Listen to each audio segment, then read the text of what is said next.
64,25,000 জনের নাম বাদ চলে গেল।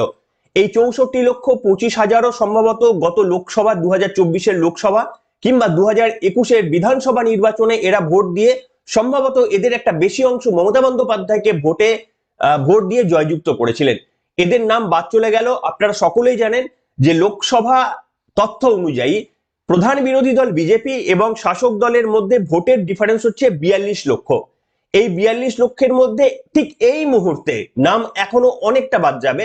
ঠিক আজকের দিনে দাঁড়িয়ে নির্বাচন কমিশনের হিসাব বলছে যে 58 লক্ষ নাম আগেই বাদ গিয়েছিল, আরো নতুন করে 6,25,000 জনের নাম বাদ চলে গেল। আপনারা দেখতে পাচ্ছেন 58 লক্ষের পরেও আরো 6,25,000 নাম বাদ ভোটার তালিকা থেকে।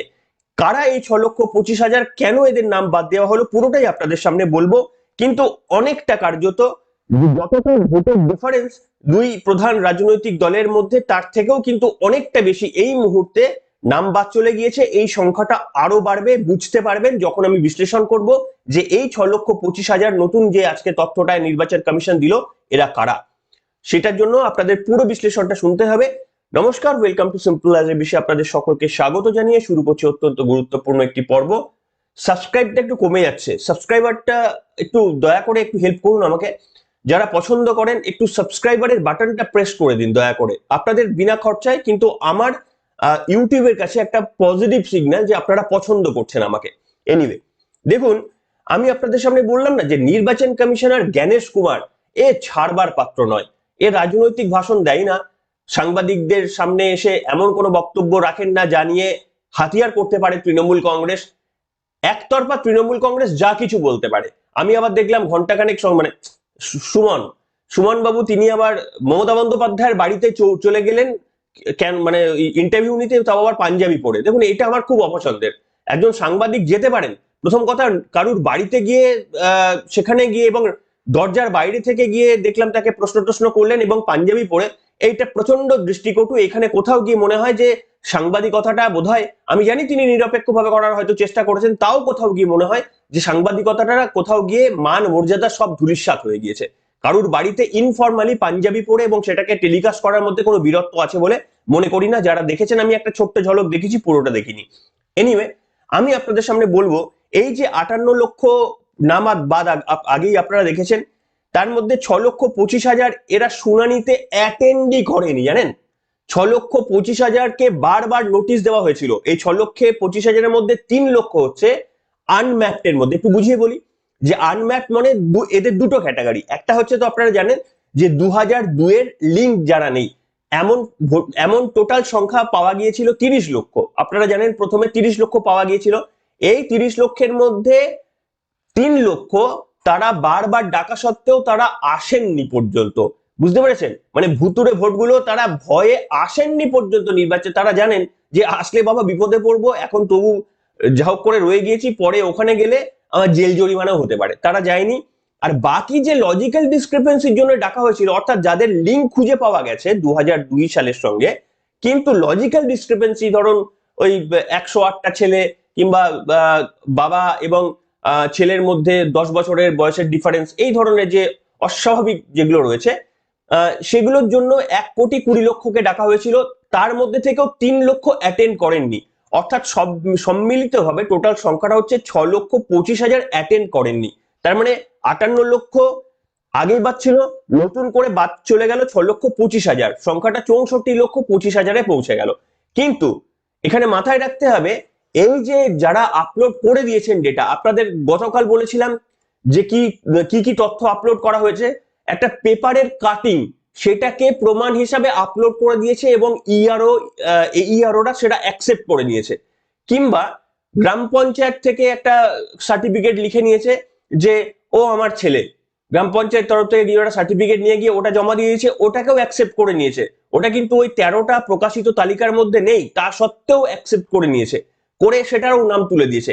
আবারও শুনলাম যে ধরুন কাউকে দিয়ে লিখিয়ে দেওয়া হচ্ছে যে আমি ওই রহিম বক্সিকে আমি চিনি, বিগত 30 বছর ধরে তিনি আমার পাড়াতেই থাকেন বলে অন্য এক প্রতিবেশীকে দিয়ে জোর করে বা যা হোক করে লিখিয়ে নেওয়া হয়েছে, সেইটাও তথ্য হিসেবে দেওয়া হয়েছে এবং সেগুলোকেও আপলোড করে দেওয়া হয়েছে।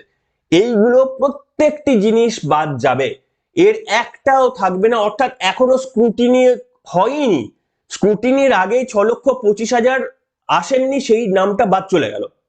এরপর স্ক্রুটিনি হয়ে যতটা নতুন নাম বাদ যাবে সেই সংখ্যাটা কোথায় গিয়ে দাঁড়াবে সেটা আমরা বুঝতে পারবো।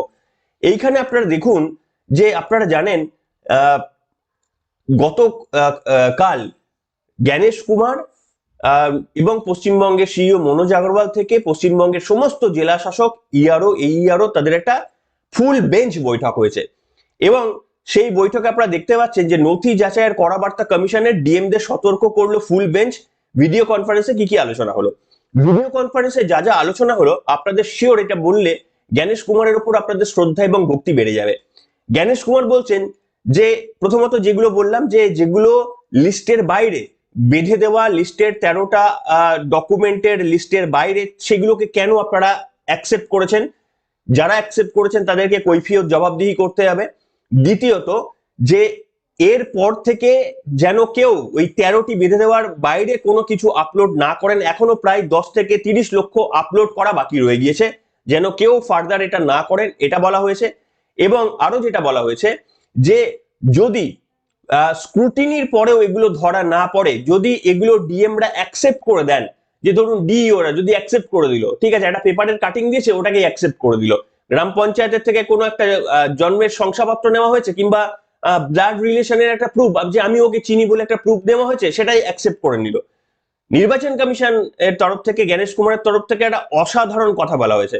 বলছে যে যদি আমাদের চোখ বাই চান্স এড়িয়েও যায়, একটা কেসেও যদি চোখ এড়িয়ে যায়, তাহলেও কিন্তু 5 বছর পরেও যদি ধরা পড়ে যে আপনি অভারতীয় এক ব্যক্তিকে তুলে রেখেছেন, তাহলে কিন্তু এটার তখন বিচার বিবেচ্য হবে। এটা তার কনসিকুয়েন্স আপনাকে ফেস করতে হবে। আপনি সরকারি কর্মচারী, তার জন্য যা যা কনসিকুয়েন্স আপনাকেই ফেস করতে হবে। আপনি ভাববেন না যে ধরুন এই আর কয়েকদিনের মধ্যে লিস্ট উঠে গেল, এরপর তো সবাই ভুলে যাবে।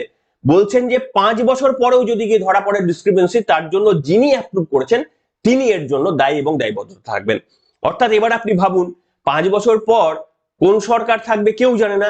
আজকে যে ডিএমরা, যে এইআরওরা কিংবা যে ইআরওরা, যে ডিইওরা, তারা কার্যত মমতা বন্দ্যোপাধ্যায়ের কাছে বা তৃণমূলের কাছে আত্মসমর্পণ করে নিয়েছেন।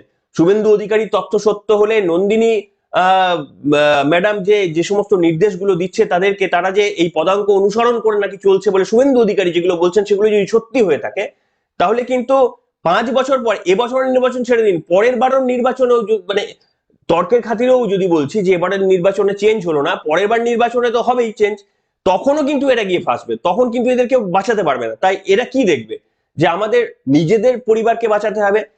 তৃণমূল কংগ্রেসকে বাঁচাতে গিয়ে আমার পরিবার যদি শেষ হয়ে যায়, আমার যদি একজন আইএস অফিসার হয়ে যদি আমাকে জেলের ঘানি টানতে হয়, তাহলে এর থেকে লজ্জা, সামাজিক অবমাননা এবং তারপরে তাকে বাঁচানোর জন্য আর কেউ থাকবে না, এই পরিস্থিতি যদি সৃষ্টি হয়ে যায়, সেইটাই সতর্ক করে দিয়েছে প্রখ্যাতরে কিন্তু জ্ঞানেশ কুমার। এটা অত্যন্ত পশ্চিমবঙ্গবাসীর জন্য তিনি একটা ভালো কাজ করেছেন।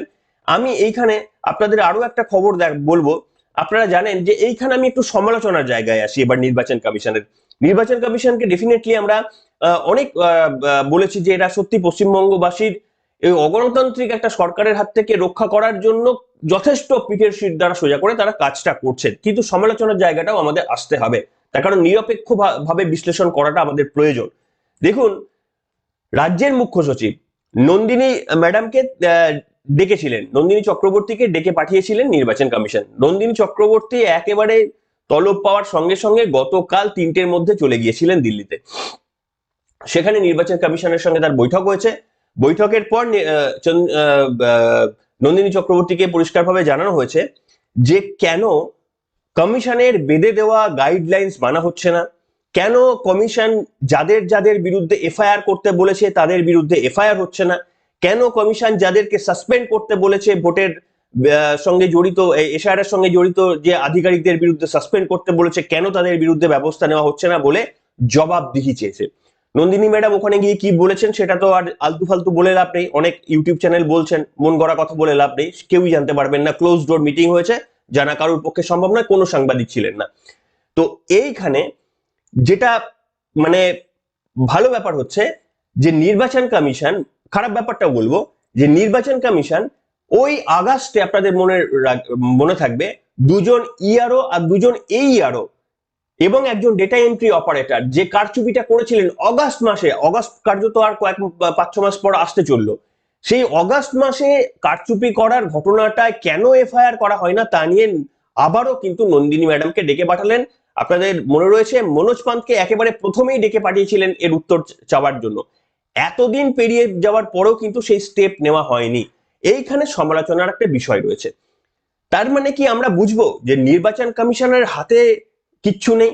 তাদের অ্যাকচুয়ালি এই যে মানে ভয় দেখানোর যে চেষ্টা করছে, হাতের মধ্যে নোক টোক, আমি মানে আইনগত ভাবে বলছি, জাস্ট বিশ্লেষণের সুবিধার জন্য এইভাবে বলছি, যে তাদের কি ওই শুধু ভয় দেখানোর জন্য থাবা রয়েছে কিন্তু নোক নেই? সেই কারণেই কি তারা কোনো ব্যবস্থা নিতে পারছেন না? ভারতবর্ষের সংবিধান তো তাদের ব্যবস্থা নেওয়ার প্রচুর আইন দিয়েছে। যদি তারা সেখানে নিয়ে কোথাও সংশয়গ্রস্ত হয় যে আমরা এটা করলে এর বিরুদ্ধে সুপ্রিম কোর্টে চলে যাবেন কিনা, আপনাদের তো মামলা ইতিমধ্যে সুপ্রিম কোর্টে রয়েছে। আপনারা তো এই বিষয়টি যদি আপনারা সঠিকভাবে সিদ্ধান্ত নেওয়ার জন্য পারমিশন চাওয়ার প্রয়োজন পড়ে, যদি মনে করেন যে আপনাদের কাছে অ্যাডিকুয়েট পারমিশন নেই, তাহলে আপনারা তো সুপ্রিম কোর্টে এই অংশটি তুলে ধরতে পারেন যে আপনারা যাদেরকে এফআইআর করতে বলেছেন, এই রাজ্য সরকারের সঙ্গে আপনাদের মামলা চলছে, মমতা বন্দ্যোপাধ্যায় কোর্ট পড়ে চলে যাচ্ছেন, আপনারা তো এই এক্সাম্পলটা দিতে পারতেন যে রাজ্যের পরিস্থিতি এমন, একটা রাজ্য সরকারকে অগাস্ট মাসে দেওয়ার নির্দেশ যে 4জন আধিকারিক যারা ভুল তথ্য মানে কি বলবো এসআইআরে একেবারে কারচুপি করার চেষ্টা করে হাতে নাতে যারা ধরা পড়েছে তাদের বিরুদ্ধে ব্যবস্থা নিতে বলা হয়েছিল, তারা ব্যবস্থা নেননি। তারপরে বলুন সুপ্রিম কোর্ট মানে কি বলবো মাইলর্ড আপনারাই বলুন যে এরপরে কি করা উচিত, এরপরে কি আমরা আইনগত ব্যবস্থা নিতে পারি, তার এফআইআর এর নির্দেশ কি আপনারা দিতে পারেন? তো সেইটা নিয়ে যান। আপনারা যদি এই বারবার ডাকছেন আর ছেড়ে দিচ্ছেন, ডাকছেন আর ছেড়ে দিচ্ছেন, তাহলে তো এই সমস্ত আধিকারিকদের মনে তো এটা তৈরি হয়ে যাচ্ছে যে যে কোনো একটা প্রবলেম পড়ে, হ্যাঁ তারা একটা জিনিস বুঝতে পারছে যে অগাস্টের একটা জিনিস সেটা আজকে ভুলে যায়নি কিন্তু নির্বাচন কমিশন, সেটা টেনে নিয়ে যাচ্ছে। এটা যেমন পজিটিভ দিক, নেগেটিভ দিক হচ্ছে যে আপনারা দীর্ঘ দিন ধরে করছেন কিন্তু এটা আপনি তো কোনো সলিউশনে আসছেন না। এইটা তো আপনাকে কোথাও গিয়ে একটা আলটিমেটলি ফাইনালি আপনার ক্ষমতা প্রয়োগ করে যদি নিজে না পারেন, তাহলে সুপ্রিম কোর্টের হস্তক্ষেপে তাদের বিরুদ্ধে তো আইনগত ব্যবস্থা যদি না নেন, তাহলে বাকি আধিকারিকরা ভয় পাচ্ছেন। এই কারণে সংবাদ মাধ্যমের একটা ফুটেজ তুলে দিয়ে ওটাকেই তথ্য হিসেবে গ্রহণ করে নিচ্ছেন, কিংবা 13টা নথির বাইরে গিয়ে তথ্য তারা গ্রহণ করতে ভয় পাচ্ছেন না। তার কারণ কোথাও গিয়ে তারা মনে করছে যে আলটিমেটলি আপনারা কিছু করতে পারবেন না, আপনারা ওই দীর্ঘ টালবাহানা করবেন। সবাই তাকিয়ে রয়েছে এই প্রথম অগাস্টের যে ভুল আপনারা ধরেছিলেন, প্রথম ভুল ধরা এসআইআরে, তাদের বিরুদ্ধে আপনারা যদি কোনো কড়া পদক্ষেপ করেন তাহলে বাকিরা কিন্তু এমনিতেই শুধরে যেত, আপনাদের এত খাটাখাটি আর করতে হতো না। তো এইখানটায় আমার বক্তব্য যে নির্বাচন কমিশনের এই জায়গাটা খামতি রয়েছে বলে আমার মনে হয়। আপনাদের মতামত লিখে জানাবেন। এরপরে সব থেকে শেষের দিকে এসে যেটা আমি বলবো যে রাজ্য সরকারের এমনিতে খুবই খারাপ হাল, তার মধ্যে দেখতে পাচ্ছেন যে বকেয়া ডিএ না মেটানোয় রাজ্যের মুখ্য সচিব অর্থ সচিবকে আদালত অবমাননার নোটিশ। ইমিডিয়েটলি 25% ডিএ মিটিয়ে দেওয়ার কথা বলা হয়েছিল, সেটা না মেটানোয় সেটা কিন্তু তাদের যারা আইনজীবীরা তারা আদালত অবমাননার নোটিশ পাঠিয়ে দিয়েছে, অর্থাৎ আবার ওই গেরোই পড়েছে। মুখ্যমন্ত্রী মমতা বন্দ্যোপাধ্যায়ের এখন শ্যাম রাখি না কুল রাখি হয়ে গিয়েছে। এই 25% ডিএ দিতে গেলে তার কিন্তু ওই 1,500 টাকা করে এমনিতেই বাড়িয়ে দিয়েছে, কিংবা এই যে যুবকদের মাধ্যমিক পাশ করলে 15,000 টাকা দেওয়া, সেই প্রতিশ্রুতি কিন্তু প্রতিশ্রুতি থেকে যাবে। কাজে এরা মারাত্মক, এরা অর্থনৈতিকভাবে চাপে পড়ছে। এবং আমি যেটা জানলাম, মানে অবাক হয়ে যাবেন আপনারা, যে এখানে কোনো সম্পদ তৈরি করার কোনো ব্যবস্থা তৈরি করা হচ্ছে না। এমনকি মাছ চাষের জন্য এই মুহূর্তে যে পশ্চিমবঙ্গে শস্য শ্যামলায়, এমনকি নদীমাতৃক রাজ্য, সেখানে পর্যন্ত মানে মাছের জন্য নদী পুকুর ভেড়ি তো পশ্চিমবঙ্গে কম নেই, সেখানে পশ্চিমবঙ্গে মাছে পর্যন্ত স্বনির্ভর নয়। প্রায় 100 কোটি টাকার মাছ মানে আমদানি করতে হয় আমাদেরকে ভিন্ন রাজ্য থেকে। ডিমে আমরা কোনো কিছুতেই আমরা স্বয়ংসম্পূর্ণ নয়, অথচ গ্রাম বাংলায় কৃষিকাজ নির্ভর একটা মানে কোনো বিষয়, এখানে কলকারখানা না হোক তাহলে তো কোনো একটা জায়গায় আমরা স্বনির্ভর হব। কোনো জায়গায় পুকুরের মাছে পর্যন্ত আমরা স্বনির্ভর না, সেটা পর্যন্ত আনতে গিয়ে আমাদের কোষাগারের প্রচুর টাকা খরচা হচ্ছে। অর্থাৎ এই সরকারটা মানে এত বড়, এত মানে প্রাকৃতিক দিক থেকে ভরপুর সমৃদ্ধ একটা রাজ্য থেকে কোনো কিছু অ্যাসেট উৎপন্ন করতে পারছেন না, যে অ্যাসেট দিয়ে অর্থনীতির চাকাটাকে এগিয়ে নিয়ে যাওয়া যায়। এরা শুধুমাত্র মানে ইকোনমিটাকে বার্ন আউট করে দিচ্ছেন, যতটা অ্যাসেট রয়েছে তার থেকে বেশি আরো ধার নিচ্ছেন, ধার নিয়ে ভোটে টিকে থাকার জন্য আপনাকে আমাকে এই যা হোক করে টাকা দিচ্ছেন, যেটা যে বেকাররা কার্যত 25,000 টাকা দিয়ে তাদের স্যালারি স্টার্ট হওয়া উচিত ছিল, তাদেরকে 1500 টাকা করে দিয়ে 40 বছর পর্যন্ত, যেহেতু 40 পর্যন্ত ওই টাকাটা দেওয়া হবে, 5 বছর পাবেন তারা, 40 পর্যন্ত তাদের মুখটা বন্ধ করে দেওয়া হলো যে আর চাকরি চেয়েও না, তোমাদের তো মাসে 1500 টাকা করে তো পড়ছেই। এবং সব থেকে বড় ব্যাপার হচ্ছে এদের একটা বড় অংশ আপনি নেবেন, এরা এরা একটা বড় অংশ অত্যন্ত খুশি যে 1500 টাকা করে পাচ্ছেন। তৃণমূল কংগ্রেসের নেতারাই বলছেন এটাতে তাদের গুটকার পয়সা, পান মশলার পয়সা এগুলোতে উঠে আসবে, আরো কিছু কিছু হয়তো অন্য কিছু মদের পয়সা হয়তো উঠে আসবে। মানে ভাবতে পারেন বেকার সমাজকে কোন দিকে ঠেলে দিয়ে এই সরকারটা কিভাবে, মানে আলটিমেটলি গোটা পশ্চিমবঙ্গটা মানে কোন পথে পরিচালিত হচ্ছে, এটা যদি আমি আপনি না বোঝেন তাহলে জ্ঞানেশ কুমার বুঝবে? জ্ঞানেশ কুমার একা পিঠে শির দ্বারা সোজা করে লড়াই করবে, আর আপনারা ভোটের দিন আসলেই বাড়ির মধ্যে থাকবেন, ভোটের টার্ন আউট বাড়ানোর জন্য একটু সাহস নিয়ে, হয়তো একা যেতে আপনার ভয় লাগছে, তার আগের দিন সবাই মিলে কথা বলে নিন যে আমরা 5 জন মিলে যাব, গ্রামের যুবকরা সামনে থাকবেন, মহিলারা পেছনে যাবেন, নিজের ভোটার অধিকার যেটা সংবিধান আমাদের দিয়েছে, এই একটা মাত্র ছোট্ট একটি অধিকার দিচ্ছে, সেটুকু পর্যন্ত পিঠে সিদ্ধাটা সোজা রেখে করুন। তার কারণ এত নাম বাদ চলে গেছে, এরপরে যদি ভোটের টার্ন আউট বাড়ে তাহলে তৃণমূল কংগ্রেসকে কেউ রুখতে পারবে না এই পশ্চিমবঙ্গ থেকে মুছে যাওয়ার জন্য। কিন্তু এই ভোটের টার্ন আউটটা যদি কমে যায় তাহলে ওই বুথে না আসা যে ব্যক্তিগুলো থাকবেন তাদের নামে কিন্তু ছাপগুলো পড়ে যাবে। তখন দেখবেন যে এই এসআইআর হলো, 70 লক্ষ 80 লক্ষ 1 কোটি নাম বাদ চলে গেল, কেন তাতেও ডিফারেন্স হলো না? ডিফারেন্স হবে না যদি দেখেন যে এই যে না আসার সংখ্যা প্রচুর মানুষ, ধরুন একটা বুথে 100 জন আসলোই না ভোট দিতে, তো 100 জনে তৃণমূল কংগ্রেস ছাপা মেরে দেবে। তাতে কি, এসআইআরে ধরুন 100 জনের নাম বাদ চলে গেছে, 100 জনের, 100 জন তো ভোটও দিতে আসবে না, তাদের হয়ে নামটা দিয়ে তাদের হয়ে ছাপ্পাটা মেরে দেবে। তাহলে আপনাকে যেটা এবারে করতে হবে, কিছু না পারলে, কাউকে পছন্দ না হলে নোটাতেও ভোট দেবেন, যাতে আপনার হয়ে ভোটটা অন্য কেউ দিতে না পারে, এইটুকু রেসপন্সিবিলিটি তো নিতে হবে। স্বাধীনতা সংগ্রামের যুদ্ধে তো আপনাদেরই পূর্বপুরুষরা যুদ্ধ করে ইংরেজদের হারিয়েছিল, আর এটুকু পিঠের সিদ্ধাটাটা আজকে সোজা করার ক্ষমতা আমাদের নেই। একটু ভাববেন নিজের আগামী প্রজন্ম না হোক, আপনার পাড়ার যে ছেলেটি রয়েছে তার প্রজন্মও ভাববেন। আপনার আপনার কেউ নাও থাকতে পারে, আপনার সবাই এস্টাবলিশ হয়ে থাকতে পারে, কিন্তু পাড়ার যে প্রতিবেশী তার বাড়ির ছেলেটার কথা ভাবে অন্তত এইটুকু কাজ যদি করেন, তাহলে মানে যোগ্য সম্মান দেওয়া হবে ভারতবর্ষকে, যোগ্য সম্মান দেওয়া হবে, আপনার কর্তব্য পালন করা হবে এই রাজ্যের প্রতি। মাথায় রাখবেন, আপনাদের মতামত লিখে জানাবেন, যে কোনো বিষয়ে আপনাদের মতামত অবশ্যই মূল্যবান। আমরা শুধু আপনাদের চেতনা বৃদ্ধির কাজটা করছি আপনাদের পারমিশন নিয়ে। কোথাও ভুল ত্রুটি হলে মাফ করবেন, আর কোথাও ঠিক কাজটা করলে সেটাও লিখবেন। একটু সাবস্ক্রাইব করে আমাদেরকে একেবারেই মানে কাজটা করে নিয়ে যেতে সাহায্য করবেন। Good bye.